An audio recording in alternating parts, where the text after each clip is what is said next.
Coming in at number 5 we have the Wendigo, also referred to as the Wetico. This is a mythological man-eating creature or evil spirit from the folklore of the Native American Algonquin tribes, based in the northern forests of Nova Scotia, the east coast of Canada, and the Great Lakes region of Canada. It is a monster with characteristics of a human or even a spirit who has possessed a human being and made them monstrous. It has been referred to as a possessing force that makes a person want to eat human flesh, found mostly in areas with a shortage of food in the wintertime. However, there are more than just one variant. The second is a northern ghoul variant. A person who eats human flesh becomes the Wendigo rather than eating flesh because they were possessed by the Wendigo. This can oftentimes be depicted as a floating humanoid figure that moves quickly with the wind, with a starved figure and a distended belly because they're always starving for more human flesh. Now the third variant is more recent, linking descriptions of Bigfoot or Yeti with the Wendigo myth, where it is a mix between human and furry. Regardless of the variant, the Wendigo is on the hunt for human flesh, making you, a mere wanderer in the woods, their prime target. Number 4, the Jotun. Watch your back, stay away from trees with sharp branches if you ever think you've encountered one of these Nordic nature spirits. If you're not careful, you might end up as a gruesome sacrifice. Known to many as a son of Loki, this beast man thing has a shape-shifting capability and is generally pretty ambiguously defined. Often when someone is referring to a Jotun, they could be talking about a giant, or a troll, or a number of other large mythical monsters. However, today I want to make pretty sure that we are clear in defining it as a malicious, sacrifice-seeking shapeshifter. There are many Jotun out there, but it is best to be prepared for the worst of the bunch. If you've ever seen David Bruckner's movie The Ritual, you already know how horrifying Jotun can truly be. In the movie, 4 friends go on a hiking trip in Sweden in honor of their dead friend. One of them injures their knee and they're forced to take a shortcut through an unmapped forest. Always a bad call, guys, come on. Haven't you ever watched a horror movie? During their time in the woods, they come across an eviscerated deer hanging from a tree. One of the friends wakes up with unexplainable injuries, and they even find another friend praying in the nude to a wooden statue without ever realizing it. Very soon after this, 2 of the friends are taken and killed by the Jotun. The other 2 friends discover a body as they come across a village of Jotun worshippers. This is where the real scary stuff starts. They find out that the villagers sacrifice people to the Jotun in exchange for immortality and trap the 2 remaining friends. During an attempted escape, the beast reveals its shape-shifting abilities by luring one of the men with a facsimile of his wife. Then its true form is revealed, a massive, 8-legged, partially human, partially beastly, shambling monstrosity with huge antlers and bony human arms. Ready to hear how one of the protagonists gets killed? The Jotun reaches out with these bony human arms and impales the man on a sharp tree branch, leaving him to bleed out. Ouch. Coming across one of these guys in the woods means you'll likely meet the same fate. You might think that due to the size of it, it wouldn't be too fast. Well, you'd be wrong. It is extremely fast and will know the forest like the back of its terrifying hands. It's not a nature spirit for nothing.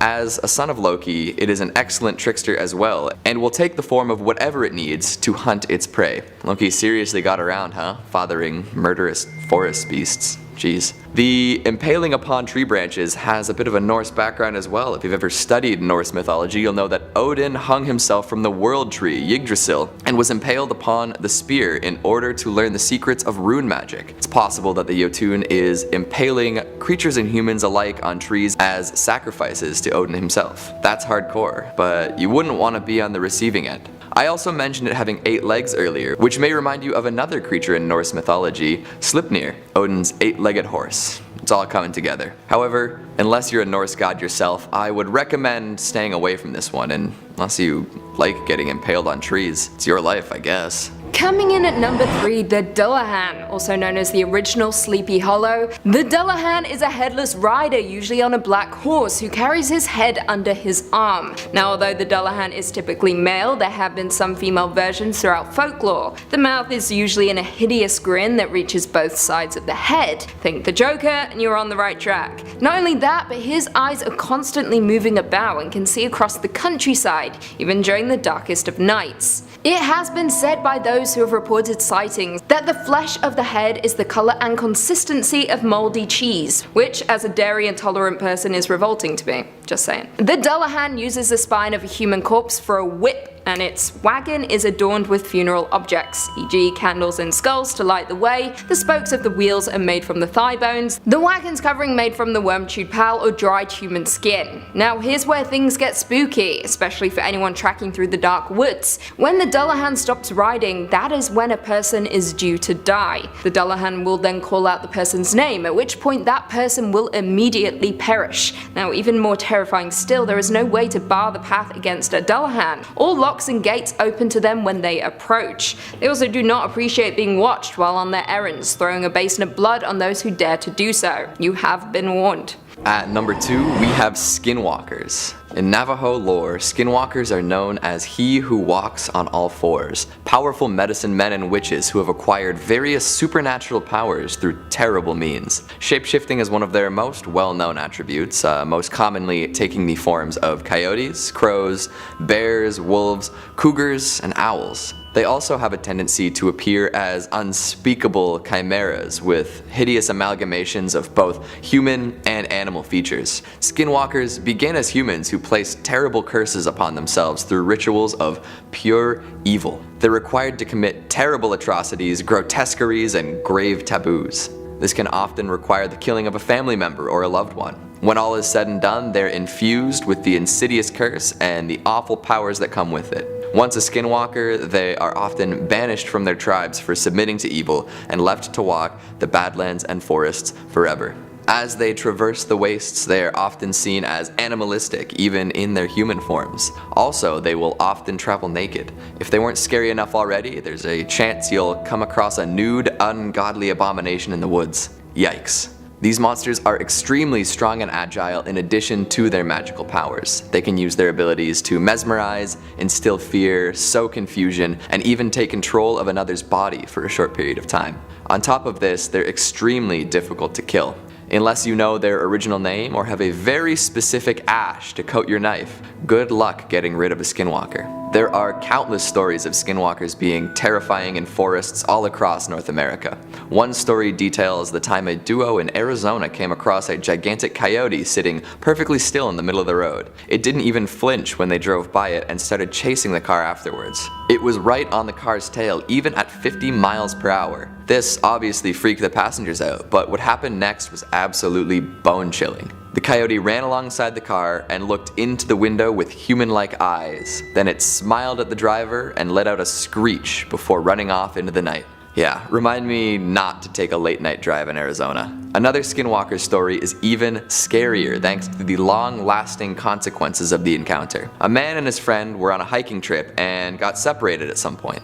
Hours later, they reconnected, but there was something wrong with one of them. He didn't seem to be himself and seemed to not know many details about his own life. Upon returning to the city, the friend who disappeared seemed lost, like he didn't know where he was going. He was dropped off at his house and was never heard from again. This could very well be an instance of a skinwalker taking over someone's body for a very long time. Whether the friend's body was taken over or if he was killed and replaced by the skinwalker, it's hard to tell. The prospect of a loved one being taken over permanently by a skinwalker is blood-curdling indeed. So unless you want yourself or a family member being taken over, I would say avoid skinwalkers to the best of your ability.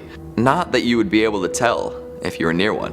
And finally coming in at number 1, SCP-1000. SCP-1000 is a nocturnal omnivorous ape which ranges from 5 to 10 feet in height and weighs between 200 and 600 pounds. They often have grey, brown, black, red and occasionally white fur and possess large eyes with good vision, with intelligence that is on par with the common chimpanzee. Now, SCP-1000 evolved alongside humans up until, 10,000, 15,000 years ago, when an extinction event eliminated all but 1 to 5% of their population. This event was triggered by SCP-1000 contracting an anomalous pseudo-disease which can be classified as SCP-1000-F1. This disease is passed on at the genetic level and affects every present-day instance of SCP-1000. Now, the effect of SCP-1000-F1 is as follows. Any humanoid that directly directly or indirectly observes any instance of SCP-1000 has a minimum 2% chance of being instantly killed through anomalous means via permanent cessation of brain function.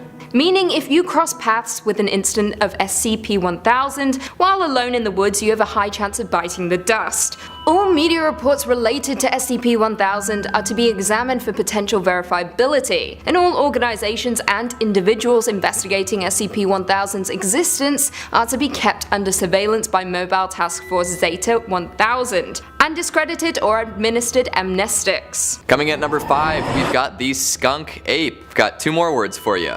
Florida, Bigfoot. If that doesn't send chills down your spine, then I don't know what will. There's enough crazy stuff going on over in Florida without involving cryptids. Now, I don't mean to slight my Florida friends and fiends, but have you seen all the Florida Man articles out there? How many kids got munched by alligators and crocodiles last year? Did you know that Florida has alligators and crocodiles? So if the skunk ape can live in that kind of environment and thrive, it's gotta be tough. Our bipedal humanoid goes by many names like Swamp Cabbage Man, Swamp Ape, Stink Ape, and Swamp Squatch. Seems that the folks naming this cryptid were going for very descriptive words. Obviously, it was given these many titles thanks to its unique appearance and stench. Rotting garbage, methane, skunks, you name it. That's one reason already that you wouldn't want to come within sniffing distance of this foul primate. All sightings have noted the stench, but they've always seen it from afar. I would imagine that being close enough to really smell these roses would result in unconsciousness, maybe death. I don't know how smelly it is, but the human body is a fragile thing. The skunk ape has black fur and glowing red eyes, which is interesting because most primates lack the layer of tissue behind the retina to reflect light like that. This lumbering loner seems to be around 6 to 7 feet tall and 450 pounds. My friend had an uncle that matched that description too. He also had hygiene issues. You don't think? No. Sightings of our swampy pal date back to the 60s and 70s, where all sorts of reports of a skunk ape-shaped being hanging out in people's backyards. These reports slowed down for a while until an anonymous letter was sent to police in Sarasota. There were 2 photographs in the letter of what the sender thought was an escaped orangutan, but actually appeared to be closer to the description of a skunk ape. Cryptid enthusiasts, of course, were thrilled. Since then, numerous skunk ape videos have appeared, and there is even a skunk ape research headquarters in operation. Who wants to visit Florida? Filling out our number 4 spot, we've got the crazy critter of Bald Mountain. I know what you're thinking. Sounds like something right out of a black and white alien movie, and you know what? You're not wrong. But even if it seems to be some harebrained creature dreamed up by a sci-fi writer in the age of the space race and mayonnaise cake, this is something you wouldn't want to get up close and personal with. This crazy critter of Bald Mountain is an insect-like creature originally sighted on, you guessed it, Bald Mountain in Washington. 2 separate parties claim to have seen it, one a grocer out hunting and the others being a married couple driving through. It's described as being a horse-sized being with tentacles, suckers, and antenna, and giving off a strong green glow like a neon sign. It's covered in scales, has a football-shaped head, and seems to be of a rubbery consistency. First of all, it's the size of a horse. Horses are gigantic and powerful, and they spook easily. Imagine spooking this thing and it kicks you with its sucker tentacles and rips your face off before you get a chance to run. Not a great way to go. We don't know what it eats either, and if you're the only thing around, it may very well take a lovely alien acid fueled bite out of you. Plus, it glows. You know what else glows? Radiation. Very likely that your Geiger counter would be going crazy near this fella, which is not a good sign for your health or well-being. Even if you got away, who knows what kind of space cancer you might contract. Maybe you'd grow scales to match the crazy critter. After the initial sightings, a sheriff in Lewis County began an investigation. Before he could get too far though, the inquiry was halted by individuals claiming to represent NASA and the US Air Force. These folks were heavily armed and clad in military uniforms with no insignia. Naturally, the sheriff gave up and let this crack team take over. Once the special team swooped in, info relating to this creature dried up entirely. If the Area 51 raid actually went through, I bet they would have found it by now. I can see it now. Mason Ramsey and the crazy creature yodeling together on a hit tune. The world is not ready. At number 3, we have Bunyip. We're heading out to the outback for this one. Generally, you ought to be wary of any and all creatures in Australia. Pretty much anything there can and will kill you. Box jellyfish, saltwater crocodiles, blue-ringed octopi, stonefish, spiders, and snakes. Nothing here is cuddly. Nothing. Especially not the Bunyip. Originating in Australian Aboriginal mythology, this cryptid lurks in swamps, billabongs, creeks, riverbeds, and waterholes. And yes, swamps exist in forests, so this creature qualifies for this list. The name comes from an Aboriginal Australian word for devil or evil spirit. In classic cryptid form, the actual appearance of this one is up in the air. Some say it resembles a seal or a swimming dog around 4 to 6 feet in length with shaggy black or brown fur and a head like a bulldog. Others will say they are long-necked creatures with teeny tiny little heads, clocking in at 5 to 15 feet with a head like a horse, an elongated neck with lots of skin folds. From there they become more eclectic and less classifiable. Crocodile legs, bird heads, starfish bodies, big claws, you name it. But there are some mainstay features we can all agree on. Bunyip can swim swiftly, it has a loud roaring call, and it will kill you. Just like the honey badger of lore, Bunyip don't give a f***. Wanna know how they kill you? It actually sounds kinda nice. Ready? Bunyip will hug you to death. Oh, sounds like the reason I was so scared of Barney the Purple Dinosaur. Once a bunyip gets its claws on you, it'll squeeze until it can't no more, leaving you loved to death. It's been known to scoop up women and children in the night and gobble them up, so stay wary. But at least we know nobody's dying alone. Coming in at number 2, we've got the Werecat. Werewolves are so mainstream, right? How many werewolf stories, movies, video games, songs, etc. do we have already? Let's focus on the less popular werecat today. There are less solid facts on werecats, likely due to the fact that they did not enter the popular folklore until later in the 19th century, long after werewolves began stalking the night and haunting dreams. It's also possible that cats are just craftier and sneakier than wolves in general, so therefore werecats have hidden their identities more effectively. Smart kitties. While not lichens themselves, werecats do belong to the lycanthropic category. They can shapeshift, have superhuman physical abilities, a healing factor, extra powerful senses, and the use of their gnarly claws and fangs. Definitely don't want to run into these guys in the woods. My personal favorite werecat makes an appearance in the 1986 Weird and Wild horror flick, The Spookies. The werecat runs around the woods with a hook for a hand, killing hikers, burying children alive, and pretending to be a benevolent savior. Unfortunately, there's nowhere near the amount of media dedicated to werecats as there is to werewolves, so I implore you, go out there and start the werecat canon. Equal creature representation. And lastly, at number 1, we've got the Kandarian Demon. Oh man, truly saving the best for last here. This is an otherworldly spook that you definitely don't want to run into while taking a romantic weekend trip up to the old cabin. No thank you. Originating from the Evil Dead, the Kandarian Demon is an ancient demonic spirit and the primary source of deadites and other supernatural occurrences. Described by Ash as a living evil, this foul and shapeless thing hails from unknown origins and seeks to cause pain and terror wherever it lurks, from steering cars into oncoming trucks to using its powers to control a demonic tree and commit certain unnameable acts, all the way to the destruction of a steel-guttered bridge. This demon is not to be trifled with, and it will ruin your day and then your life in the blink of an eye. On top of deadite creation, the demon can fly several feet in the air and is invulnerable when in its non-physical form. But let's get back to deadites and why they're so especially horrifying. Through many different means, they can possess any living thing and compel it to do evil things. Personally, I would hate to become a deadite while on vacation. Plus, the way they take you over is just the worst. Classic zombie rules, but honestly, it's so much easier for somebody to turn into a deadite. If you are killed by a deadite, you're becoming one. Even if you don't die, most violent attacks are enough to end your run as a human. A bite or a scratch is enough to turn most people too. Plus, the Necronomicon has a spell in it that causes instantaneous possession without the need for summoning the Kandarian Demon. The worst, though, is the touch of evil, not Orson Welles. I don't know if you guys will get that, film noir, please. This is a big reason we don't want to see the Kandarian Demon while out on the trail with Sparky. More infamous than maybe any other type of possession, this one stems from a physical violation of a potential host's body by living objects. I'll say no more, but that would most definitely ruin whatever plans you had for the rest of the day. Deadites do prefer their hosts to be alive, but they actually have the ability to take over corpses as well. Even spooky, scary skeletons aren't exempt from the Deadites' influence. I'll probably be rescheduling my nighttime drive out to the remote areas of the woods, just in case. Coming in at number 5, we have Alice Kyteler. Dame Alice Kyteler was the first recorded person condemned for witchcraft in Ireland. Alice was born in the county of Kilkenny in Ireland in 1263 and had been married a total of 4 times. In 1302, Alice and her second husband were accused of killing her first husband, but due to her vast wealth and involvement in money lending, these accusations were dropped. When her fourth husband John Lepar fell ill in 1324, he expressed the suspicion that he was being poisoned by his wife. After after his death, the children of John and Alice's past husbands accused her of using poison and sorcery. Along with these allegations, she was also accused of denying the faith of Christ and the church, cutting up animals to sacrifice to demons at crossroads, holding secret nocturnal meetings in churches to perform black magic and undermined and overpowered the church, using sorcery and potions to control Christians, the murder of her past husband, and the possession of Robin Artisan, a lesser demon of Satan. Richard de la